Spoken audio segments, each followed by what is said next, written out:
And before you know it, the very bully all of you were scared and aggravated about a little while ago is the victim that you are now trying to soothe and appease and make sure everything's okay.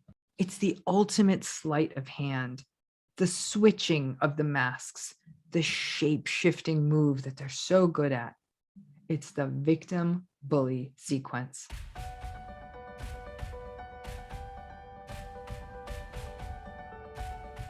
Today, I'm specifically going to be talking about this concept of victimhood, which so characterizes the narcissistic personality style. Now, this is a difficult video to make. I actually don't like the word victim. I'm a bigger fan of words like experiencer because the word victim is so passive, it's so resigned. And maybe because of my work in this area, the dynamics of victimhood are so often weaponized by narcissistic people, and it becomes really harmful. So maybe that's why I don't like it. But just as a reminder, this series kind of goes off the beaten track a little bit. It's for people out there who think that they may be narcissistic and they feel like, hey, all of your content just demonizes me. Give me something that helps me. Or they just do want to be better, and I admire that goal.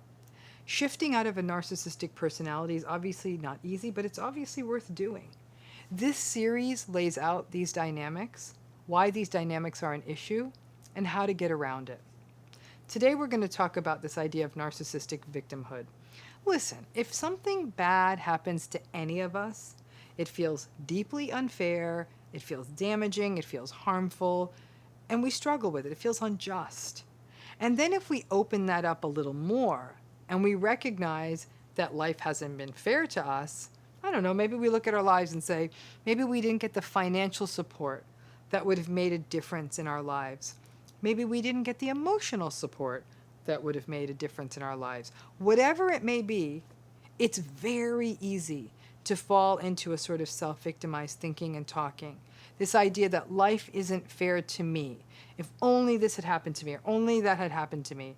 Because the problem is, if you do that, then you live in that place of regret and rumination. It's simply not good for us to get stuck in these thought loops. It strips us of our sense of agency, or the sense we can do something to help ourselves. And it keeps us stuck in the past rather than saying, hey, nothing on this adventure called life is fair, and it's going to be even less fair if I keep letting this sense of injustice keep holding me back. Now, in people who have narcissistic personalities, they chronically, and I mean chronically, feel that life has been uniquely unfair to them, even when it's actually been disproportionately lucky in some cases. The nature of the narcissistic personality is to chronically perceive threats, and this belief that people are actually out to get them, or they maintain this consistent entitlement to be treated better, that they deserve more, that they deserve this, that they deserve that. It means this chronic mindset of life is never fair to me. Everyone in life has it better than me. Nobody is ever nice to me, even though I'm so good to everyone. It's a constant sense of why me? Why do all these bad things only happen to me when I'm so nice to everyone? I remember talking for a while to a person who was clearly very narcissistic. This was a person who was born to a rather wealthy family. They had tremendous means. His education was fully paid for. He could explore any dream he wanted. He was given a car when he turned 16. He was given apartments to live in, and his rent was always paid. And his parents paid at least $300,000 on his various rehab stays. He ended up marrying a beautiful woman. He ended up having beautiful children. And this man constantly, I mean constantly, complained about how life is so unfair to him. Everyone is so mean to him. Why does that person have a better beach house? Everyone uses me for my stuff. Honestly, I wish I was as victimized as this guy, right? So this narcissistically victimized mentality, frankly, it's exhausting for other people to listen to, especially if all the rest of us are carrying the same burdens or worse. Now, when I work with narcissistic clients, we do get to the point where I say to them, why is it that you think you deserve justice and fairness more than anyone else? Sometimes that's the day they drop out of therapy. And sometimes in the clients with narcissistic personalities who are actually trying to do the work, those clients will say, no, I guess you're right. I guess I'm no more entitled to that than anyone else. And at that point, I know we've got a shot at maybe getting somewhere. Because that's what all of this comes down to. Life is not fair.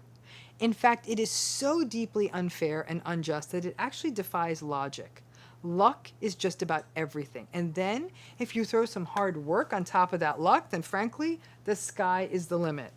Hard work without luck, that's a really tough path. But for narcissistic people, they do believe that they are entitled to justice and fairness, but they don't concern themselves with whether everyone else is. But above all that, they feel they're the ones who are entitled to it. And they will rage against the world and those closest to them, and will even blame them for this perceived injustice and unfairness. It is painful to come to this awareness of how deeply unfair life is. Some people are born into families with loving, attentive, kind, and available parents, and some, many, are not. Some are instead horribly abused and neglected and mistreated. Some people are born into money or privilege. Many are not, and they may watch their families scrape by and be treated badly by the world for being a sort of have-not. Some people are born smart or athletic or with a certain skill or appearance, while others may come into the world with something that may limit them a little bit more intellectually, physically, or in some other way. All of this is unfair, and there are no magical karmic scales in the sky that make it all right. We have to play the hand that we are dealt. Some people are literally born as lottery winners. The rest of us, we keep playing the numbers and have to make the most of life, even if those numbers don't hit. None of it's fair. Narcissist, not narcissist, doesn't matter. The work of being a human being is to get our head around that and play that hand that we were dealt. And that is very difficult for people with narcissistic personalities. This dynamic of victimhood is most pronounced in the vulnerable narcissistic style. It is one of the key covert manifestations of this style. The constant, oh, woe is me. Nobody's able to see how great I really am because I'm just not appreciated. I didn't have a trust fund. If I had had that, my life would be easier. My parents treated me badly, or my parents didn't treat me badly enough, or my parents spoiled me, or my parents didn't spoil me enough. Nothing goes my way. I shouldn't have to get an entry-level job. I shouldn't have to hand my paper in by the deadline. Mentality. The idea that life is unfair and unjust to the narcissistic person, it doesn't fit well with the thought process of grandiosity and entitlement and perception of specialness that narcissistic people have. So instead of trying, there is a greater likelihood of falling back into the idea that I should be too good to have to try because I'm great. Things should just come my way. Because after all, I'm me, and I'm entitled to it. Not so much. Now, the victimhood, this stance of victimhood, leaves other people in the position of feeling that they often need to rescue the narcissistic person, reassure them, and leave them feeling that everything will be okay. And people will often spend countless hours trying to show the narcissistic person all the great things in their lives so they will stop with the self-victimization. And that is exhausting for the other people around the narcissistic person because it's hard for other people to do it if you're not getting it back. If they're doing it for the narcissistic person usually isn't doing it for them. Now, if you think you're narcissistic, does this mean that you have to suck it up and never get to speak about your pain? Not at all. But when you talk about it as feelings. Take ownership. Recognize how this way of thinking is holding you back. Be kind to yourself and let go of the shame that you may have about bad things happening to you. Bring all of that out into the light. All of us have the right to speak about our pain, and should, but to break out of that cycle of using that kind of thinking as a way to get out of having to take responsibility and take ownership of your life, and to break the cycle of blaming other people. So if you think you're narcissistic and you think you have a real propensity to victimhood, what should you do?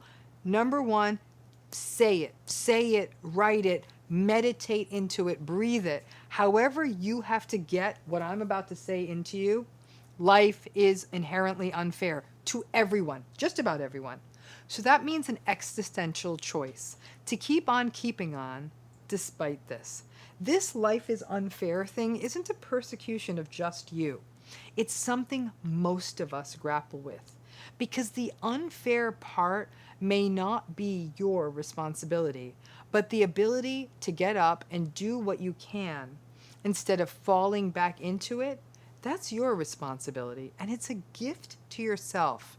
Otherwise, the concept of unfairness actually wins, because you spend your whole lifetime grousing about how everything is unfair and never really live your life. Number two, you gotta grieve it. It sucks. It sucks to come from an unhappy or an abusive family. It sucks to not have enough money. It sucks to have opportunities slip away or not come around in the first place. All of this is terrible, and it hurts, and it's real. And these losses and these hurts, they need to be grieved. Be angry. Be sad. Let the emotions happen to you, but recognize them as grief. And when you can let the feelings flow, then you may get to the other side instead of always fighting these feelings and always being mad at the world. Number three, please stop thinking that you are the exception to the rule. This exceptionalism is a real hallmark of narcissism, and it really gets people stuck. And being stuck obviously isn't good. None of us should be the exception. Now, some people may end up becoming the exception, and that's maybe that luck, but none of us is really an exception. Try and find some comfort in the collective idea in that. Now, this can fly in the face of the narcissistic need to be special. All of us are special. All of us aren't special. It all comes down to your point of view. But it's not just you. Number four, remember that other people are going through stuff too. Sometimes a lot more stuff than you. Assume that. If you work from that assumption, it can actually leave the world feeling less threatening, less unfair, and more like a place where lots of other people who are just like you are just trying to get through. Don't assume that everyone is having an easier ride than you. Some are. Of course there are. But not all are having an easier ride. In fact, many probably aren't. Now, number five, as a shrink, I get to see into the private lives of many people. And let me tell you this.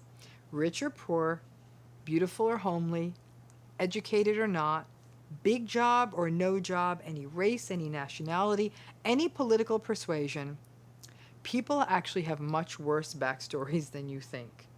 Lots more people than you know had bad childhoods, terrible experiences, horrible sacrifices, and the danger in the narcissistic personality is to write the story as though everyone else has it better or easier. I am telling you this as someone who really gets to be sort of an explorer of other people's lives, not of places, like I said, but of people. There is so much pain and loss and difficulty in people's lives than you could ever imagine. Try that thought on and find the empathy in that. Number six, people don't want to keep reassuring you. They don't want to keep reassuring you or me or anyone. It's time you learn to reassure yourself. Harness that victimhood into other emotions that may motivate you to give stuff and the stuff of life and the work of life a real shot. At least if you try, then at the end of your life you can say, listen, I gave it a shot, which is a far less bitter pill to swallow than the idea that life was never fair to me. Number seven, instead of asking why me, ask why not? Shit happens, good and bad. Although this is a little bit more of a positive than the usual Dr. Romani stuff I put out there, if I might ask you, for 1 month, keep a little record in your phone each day of one good thing that happened to you. I don't know what those could be. You got praised at a meeting, a dinner you cooked turned out well, an old friend called out of the blue, someone let you go ahead of them in the supermarket line. Gratitude actually can be cultivated, and it is a real hedge against feelings of victimhood.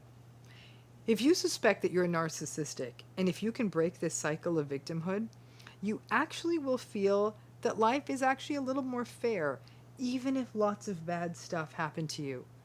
That instead of excusing not trying, that you actually try, and even if it doesn't go the way you want, there's always some health in the actual process of trying. It's called efficacy, and it's good for you. A major antidote to narcissistic personality styles and the patterns associated with narcissism are to just take responsibility and stop blaming other people.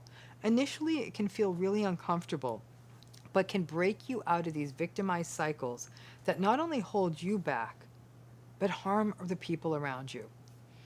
If you really do think you're narcissistic and want to push back on it, then take some of this in and please give it a try.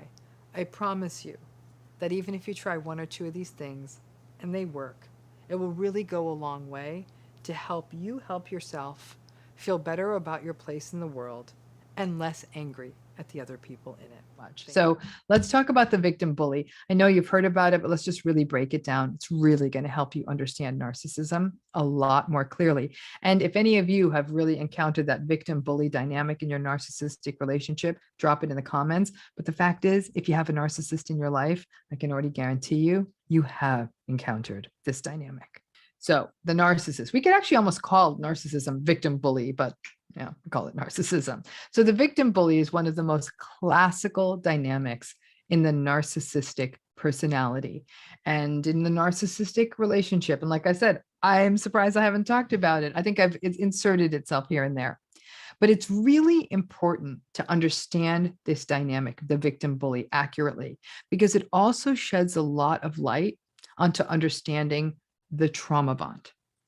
Now, let me lay out a scenario for you in a rough way. So there's a big, bad, bullying, bossy narcissist about raging around, yelling, demanding, being selfish, entitled, the basic expectable stuff from a narcissist. People are kind of afraid of this person. They walk on eggshells. Everyone is typically cutting the narcissistic bully a really wide berth. Finally, someone snaps. They don't even care about the narcissistic person's rage, and they snap back and they say, "You are such an a-hole. Just stop. You are such a jerk. You are ruining everybody's day around here. Nobody wants to be here anymore because of you. We just wish you would leave. You are such an awful person." Okay, they say that to the narcissist. Then the narcissist does a Charlie Brown on you, head down, and they start in on, "Okay, I was just trying to do what people wanted. I spent the whole day trying to make sure I got you guys the right food and the right stuff. I was just trying to help everyone." And then they may lean into saying things like, "Oh God, you guys have always been out to get me. I am so good to everyone. Why do you always target me?" Okay, if that's what you want. You want me to leave? Okay, I guess I'm going to leave. Nobody wants me here. And they may even walk away, right? "Oh, I know. You don't want me anymore. You just use me, right? So why don't you all just have a good time without me?"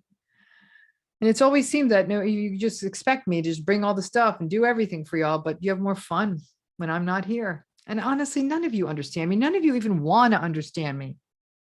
And then they sort of shamefully walk out of the room, and the whole thing is sort of sad and pathetic to watch, right?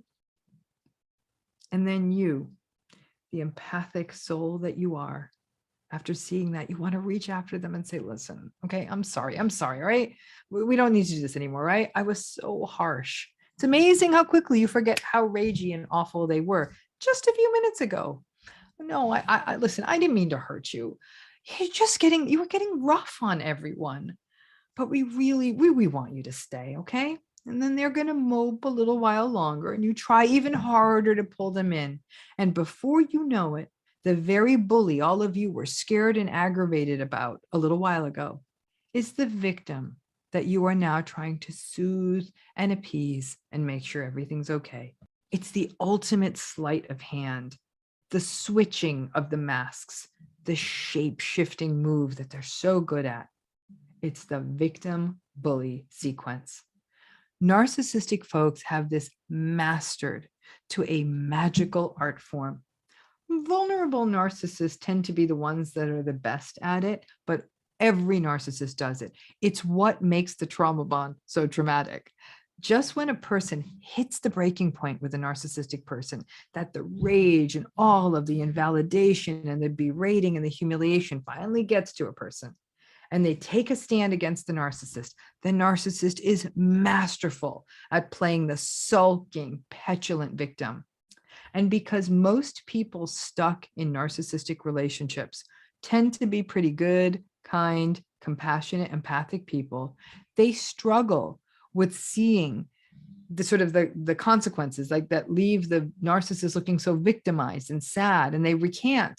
And they find themselves trying to cheer up the victimized narcissist because people who've suffered narcissistic abuse are uncomfortable with that tension, with that conflict. It's a brilliant but sick maneuver by the narcissistic person. In one quick second, they are able to turn the tables from someone actually being really angry with them or upset about them to someone trying to appease them.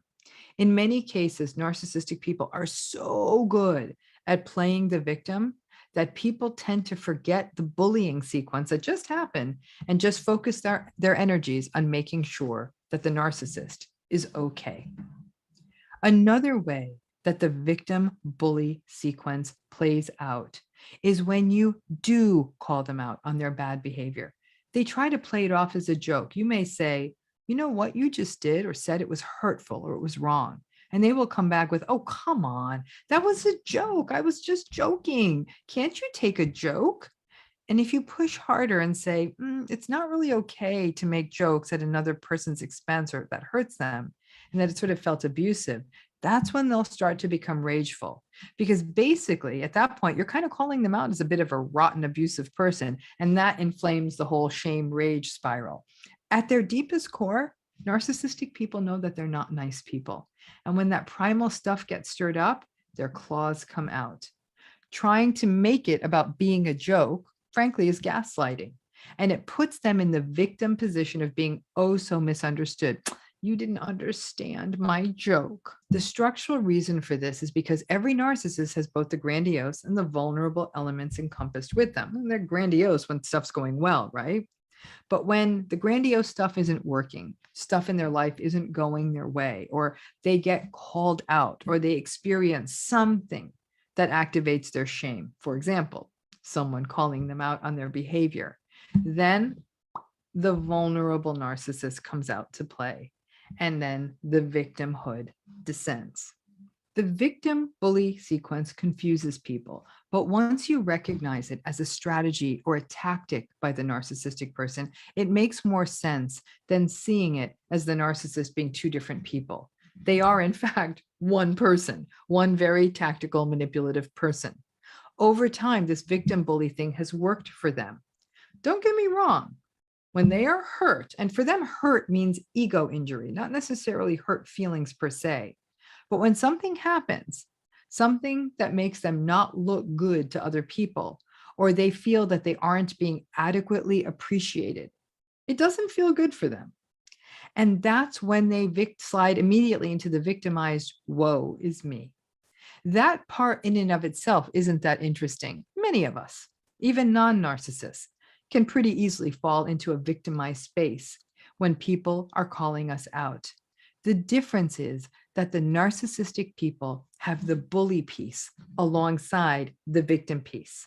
So the juxtaposition of the two is what is so striking, that they can go from being such jerks to being so victimized just like that. I am thinking of one situation I had observed. The guy was a world-class narcissist, arrogant, superficial, validation seeking, insecure, angry, treated people around him horribly. At one point, the person he was dating, and because he was so insecure, he would waste lots of money on gifts, not just for her, but for everyone around him. He was notoriously big tipper, that kind of thing. Well, at one point, she was witnessing yet another of his rage festivals and yelling. He was yelling at various household employees and family members, but this time his girlfriend, who wasn't very nice herself, she had had it with him. And it turns out that he had also just purchased a very expensive gift for her. He gave her the day before. But because she was so exasperated with him, she left because she thought he was acting like such an awful person. After she left, he became an insta victim. He couldn't believe that nobody could appreciate him. He took such good care of everyone. He buys everyone so much gifts. He spent so much on her. So now his narrative was that she was just using him. And then he slumped into a deflated balloon. He cried. He told her he missed her and that people have always left him and he would buy her anything she wanted. And, nobody likes him. And he knows the only reason anyone likes him is because he spends money. Who knows if she came back to him because of the gift or because of him? She claimed she came back to him because she felt so bad for him because he was so pathetic. And she felt guilty, like she was to blame. And as far as I know, I don't have contact with these people anymore. The cycle still continues between these two. They are caught in their trauma bonded dance. He vacillates between bullying and then when people call him out, becoming the victim. And anytime she finds her strength to leave, his victimhood, and I'm guessing the rather expensive gifts that he purchases, pull her back in. This was a toxic dance wrapped in a transactional mess. Narcissistic relationship. The victim bully is every narcissist ever. We see it all the time. For example, when idiot celebrities tweet or post stupid, thoughtless opinions on social media without thinking about who they would hurt or how insensitive the comment would be. And folks, this is on all sides of the political spectrum, right, left, and everybody in between. I think maybe normal people do this too, but when normal people do it, nobody cares. But then the celebrity gets called out. And then it's a whole victimized, oh, okay, I know, I wasn't thinking, I was misunderstood. It's so hard to be a celebrity. I'm shutting down my social media because I'm so misunderstood, blah, blah, blah. It's the same thing. Celebrities and politicians with their enormous platforms and egos can be bullies, and then they immediately behave like victims when they get called out for behaving so badly. The main reason narcissistic people get away with stuff, it's actually quite interesting. We understand, frankly, that 3-year-old children need consequences for their behavior. If they mouth off, they get a consequence. If they don't tidy up their toys, maybe they get a consequence. If they throw their food, a consequence. Hit their sibling, consequence. Don't clean up their cubby at school, consequence. But adult narcissists, no consequences. The victim play, that's their response to a consequence. We hold them accountable. Narcissists, every so often, we hold them accountable, and then they immediately become a victim. And all of us fall for it. Oh, poor, sad narcissist. But really, bullies don't like consequences. If consequences are good enough for a 3-year-old, then they are good enough for a 43-year-old. So when you feel pulled to rescue the victimized bully, stop yourself and recognize that they're just a 3-year-old that's pissed off about time off. It makes it a lot easier to try to not get in there and appease them. And remember, the narcissist isn't two people. They are just one well-oiled manipulation machine. But let's get to this one. A bad worker always blames their tools. You may or may not have heard this proverb, but this one actually has some pretty old origins, as all of these do. This one is traced to the 13th century French. I could not find a particular author associated with this. And then back then, the way that phrase translated from the French was that basically a bad tradesperson can never find the right tool. Now, I think you understand what the saying means, right? It makes sense at the face of it. If a person is unskilled, and on top of that is also uninsightful or lacks self-reflective capacity, they blame the lack of a tool rather than their own inability or their own irresponsibility. It's a bit like victimhood mixed with blame. So when we take this proverb, a bad worker blames their tools, we take this one and we elevate it beyond the tools. Really what it's saying, it's a glimpse at the blame deflection that is a central core of narcissism. Narcissists have a very hard time taking responsibility or blame, so they push it out. So just like that bad worker who blames the shoddy work on a lack of tools or blames their inability to fix something on not having the right tool, the narcissistic personality will blame everyone in their lives for the mistakes that they make. People with this personality style blame others for their failures, for their disappointments, for their stress, for their frustrations. This makes these relationships incredibly challenging because you're constantly being blamed for their issues. In fact, in the early conversations with a narcissistic individual, when you first meet them, you will actually find yourself trying to engage with their blaming. You'll say things like, I didn't do that. That's not my fault. No, really, I'm not the one who did that.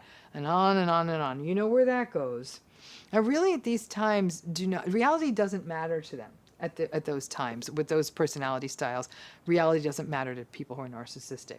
It's all about them being able to cast blame out so they can maintain their grandiose and perfectionistic version of themselves. I don't make mistakes. It's everybody else's fault. The bad sales presentation wasn't their fault. It was the client's fault for rescheduling. It was the assistant's fault for not getting the materials organized on time. It was their partner's fault for not keeping the house quieter while they were preparing for the sales presentation. It's everybody else's fault. And that blame deflection is a classical element of these relationships, the proverbial bad tools. The blame projection and deflection of the narcissistic relationship, honestly, for a lot of people who go through these relationships, is one of the most exhausting, destabilizing, confusing, and manipulating parts of these relationships. Sort of them not being able to find their tools and blaming everyone else often means that other people end up taking too much responsibility, even for things that they are not responsible for. So the person who's not the narcissist takes on all the responsibility. It's not their responsibility. And because of taking all this responsibility for things you didn't even do, that can really result to holding on to negative emotions like guilt and self-blame.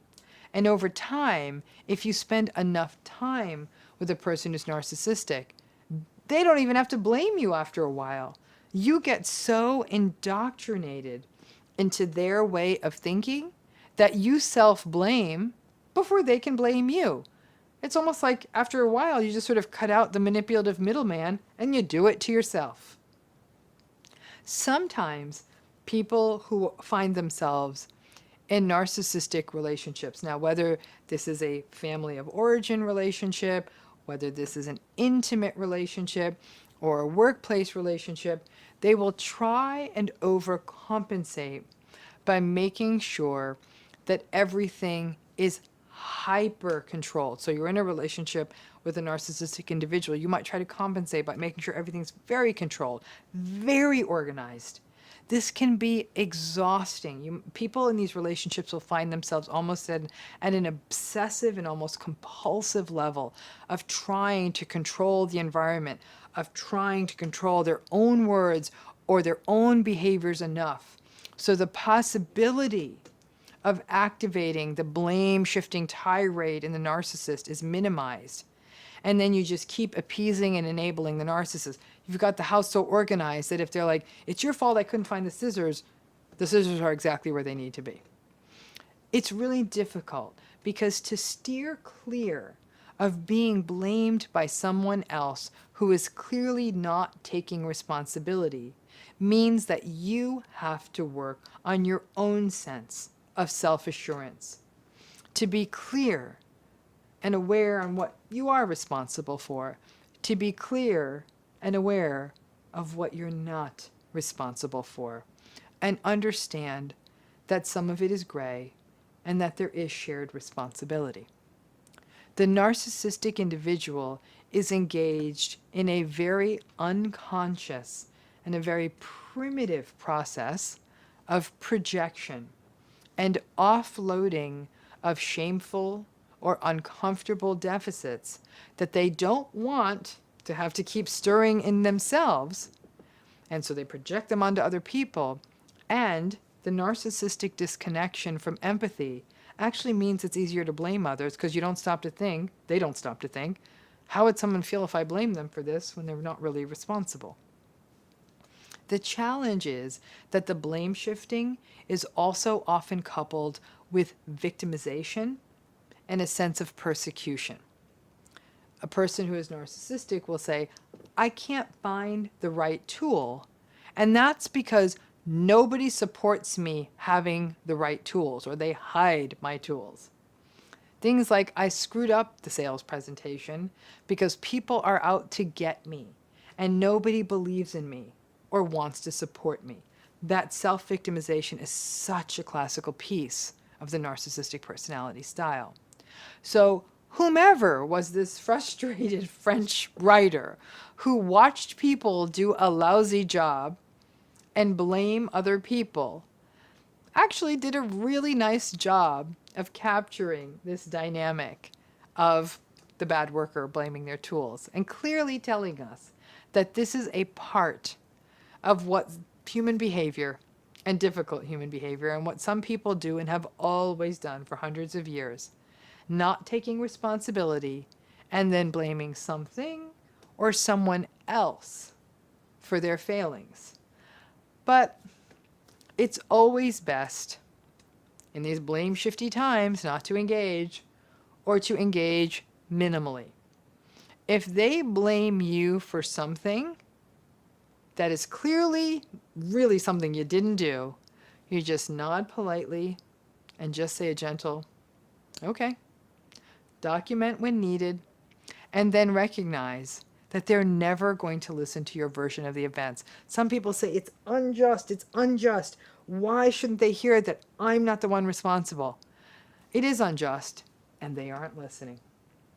So DARVO is an acronym that captures the reaction of perpetrators. Frankly, I believe it captures the reaction of any narcissistic person when you attempt to hold them accountable for their behavior.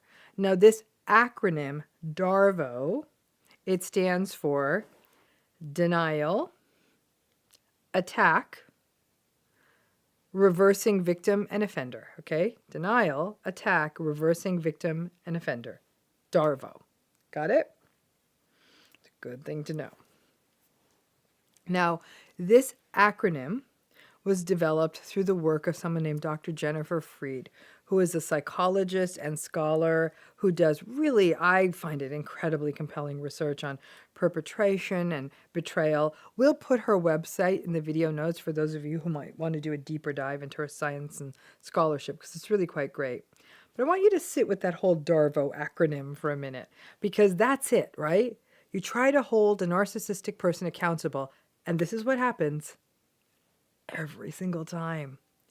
It's a really clear laying out of the gaslighting dynamic. So really what DARVO does is it really captures gaslighting in a really solid way. So let's lay this out as an example, right? You go up to a narcissistic person in your life and you let them know that they've done something wrong, and you directly address that with them. So the first step, you know this, they're going to deny it. I never did that. I never said that. That never happened. This is every antagonistic person ever, right? They always deny. It's always a convenient first play for them. It buys some time. They may think you don't have evidence. Hell, they'll even deny if you have evidence. And if you do have evidence, or they really did do it, picture, video, something else, but they know they did it, they won't comment on the evidence. They're going to go right to attack. Now, the attack can involve the dismantling of the other person. Well, of course, I guess this is what I get from a paranoid person like you. Like, when are you going into therapy? Or maybe you need a new shrink since you are as crazy as ever. And then The attack could also happen in other ways. It may not just be a dismantling of you, but they may do things like threaten to sue you or give you these sorts of threats like, you better watch out. I know people. You better watch your back. Or I could ruin your reputation. Or you think you've got this on me? Wait till you see what I've got on you. The attack phase is exhausting, can even be frightening. And frankly, unless you're a fighter yourself, even if you initially put up the fight, they never get exhausted. So over time, the fight may go out of view. And most of us are conflict averse. So after one or two of these attack episodes, most people will not only relent, they'll often just not bring things up. But the attack part of this is really unsettling and really scary. This is, for example, where you may have concerns that things you may have shared with them in confidence, they could tell those to other people, and it could hurt other people if they shared it. If it's work or business, you may be concerned that even if their lawsuit is unfounded, that the cost of having to hire someone to defend against it and spend the time on it and the disruption of it can be, again, time consuming, but also unsettling.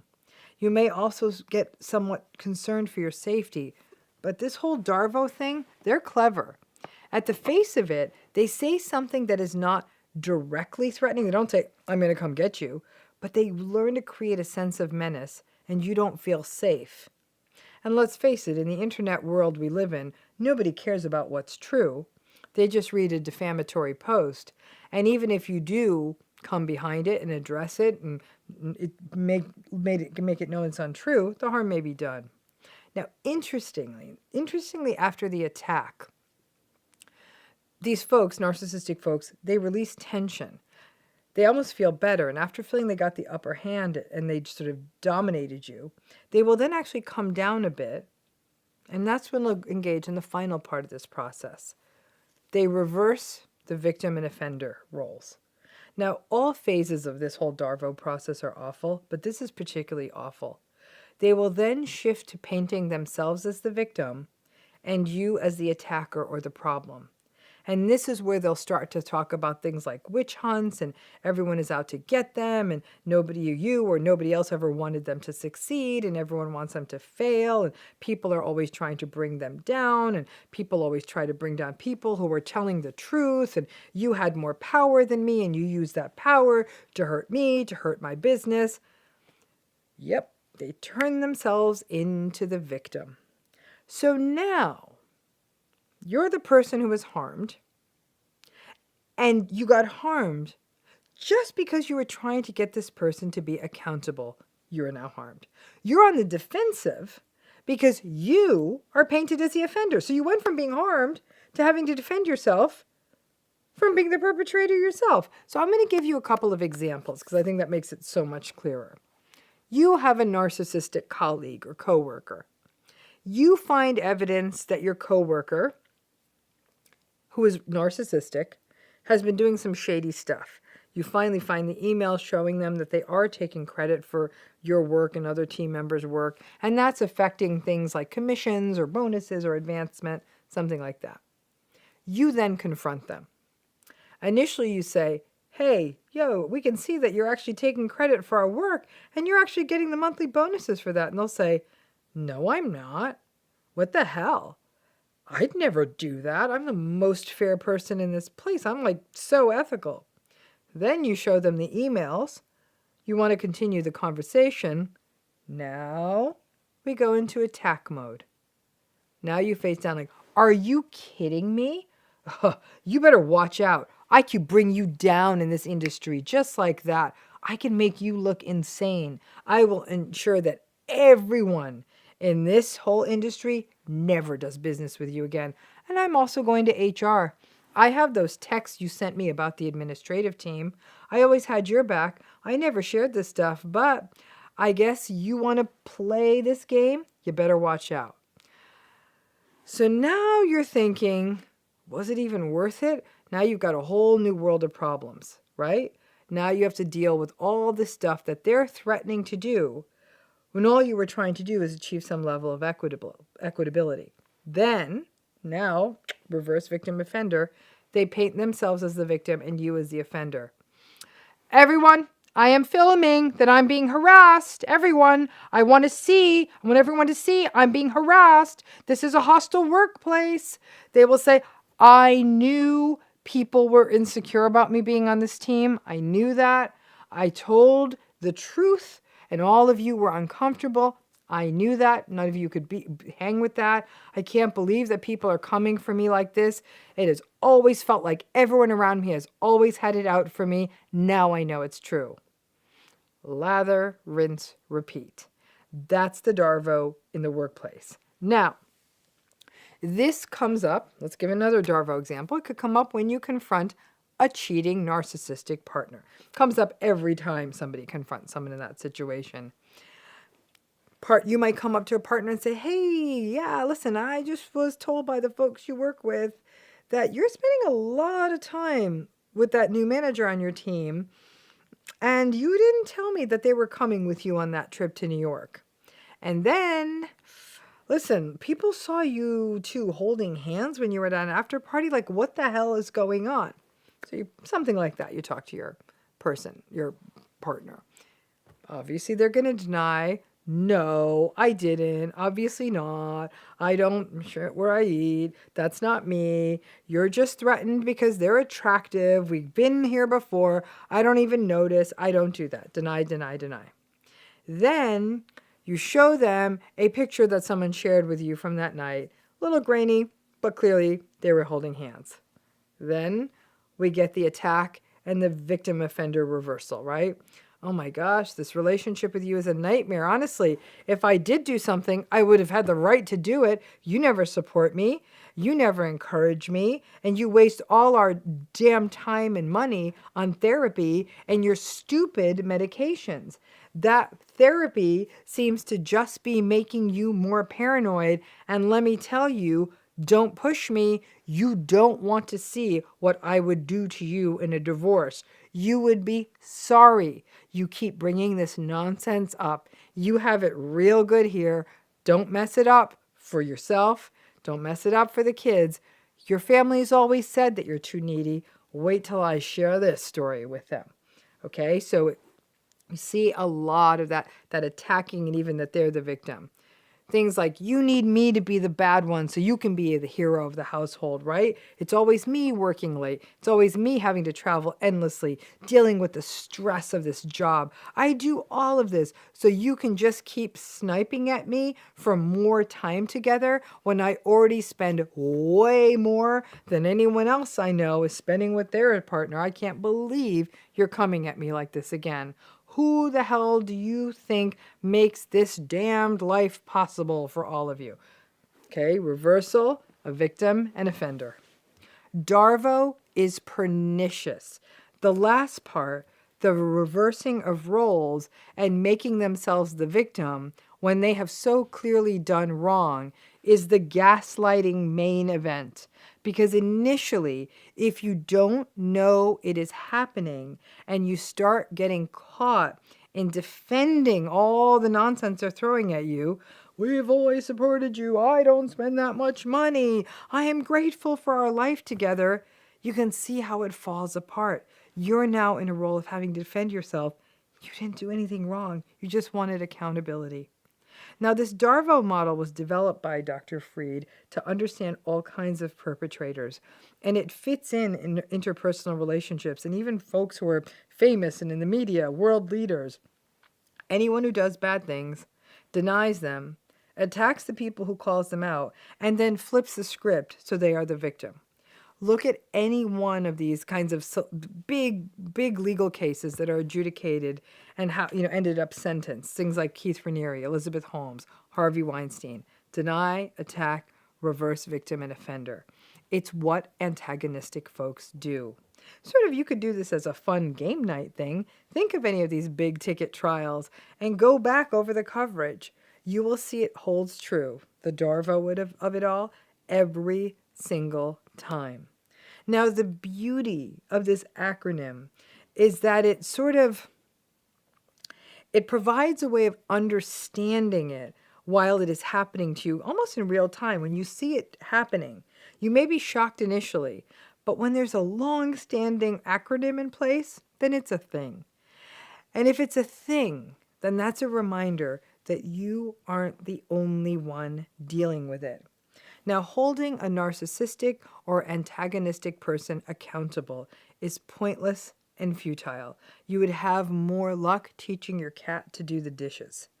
And the confusion that ensues when you try to get them to be accountable can leave people feeling as though they may be the ones that are wrong. You should really check out Dr. Freed's work. She's really, really a rock star, and her work theoretically lays out all of the traumas, not only around betrayal, but this idea of how almost every single time in these kinds of relationships, this deny, attack, reverse victim offender, this Darvo model applies in these kinds of cases and kind of gives you a framework so you realize it's not you who's losing your mind. That's just how this thing works. Thanks again.